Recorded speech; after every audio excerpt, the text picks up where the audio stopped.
नमस्कार दोस्तों। आज हम उस शक्ति की बात करेंगे जिसे बचपन में ही संभालना मुश्किल हो गया था।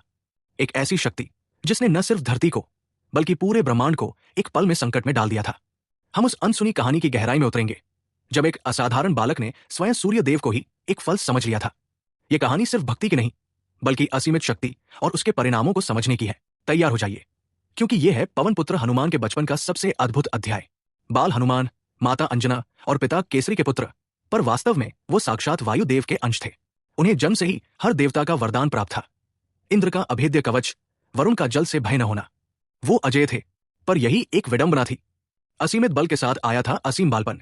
ऋषि मुनियों के तप में बार बार विघ्न डालने के बाद उन्हें श्राप मिला कि वो अपनी शक्ति को भूल जाएंगे। लेकिन इस श्राप से ठीक पहले उन्होंने एक ऐसी घटना को अंजाम दिया जिसने सारे नियम तोड़ दिए। वैशाख पूर्णिमा की सुबह भूख से व्याकुल बालक हनुमान ने पूरब की ओर देखा।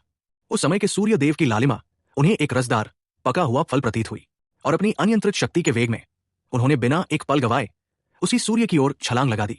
ये सिर्फ छलांग नहीं थी, ये शक्ति और बालपन के मिश्रण की एक अनूठी उड़ान थी। वो इतना तेज थे कि सूर्य को ग्रसने आ रहे असुर राहु भी उनसे डरकर भाग खड़े हुए। जब हनुमान ने सूर्य को अपने मुख में लिया तो पृथ्वी पर हाहाकार मच गया। अंधेरा, अचानक और संपूर्ण प्रकृति का संतुलन बिगड़ने लगा। सूर्य देव को मुख में देख देवराज इंद्र क्रोधित हुए। उन्होंने बालक पर बिना सोचे समझे वज्र का प्रहार किया। प्रहार सीधे हनुमान की ठोड़ी हनु पर लगा और वो मूर्छित होकर पृथ्वी पर गिर पड़े। ये चोट पवन देव के लिए अंतिम सीमा थी। अपने पुत्र की ये दुर्दशा देखकर पवन देव ने पूरे ब्रह्मांड में वायु का संचार रोक दिया। ये वो क्षण था जब देवताओं ने अपनी सबसे बड़ी भूल महसूस की। बिना वायु के जीवन रुक गया। तब ब्रह्मा जी सहित सभी देवता आए।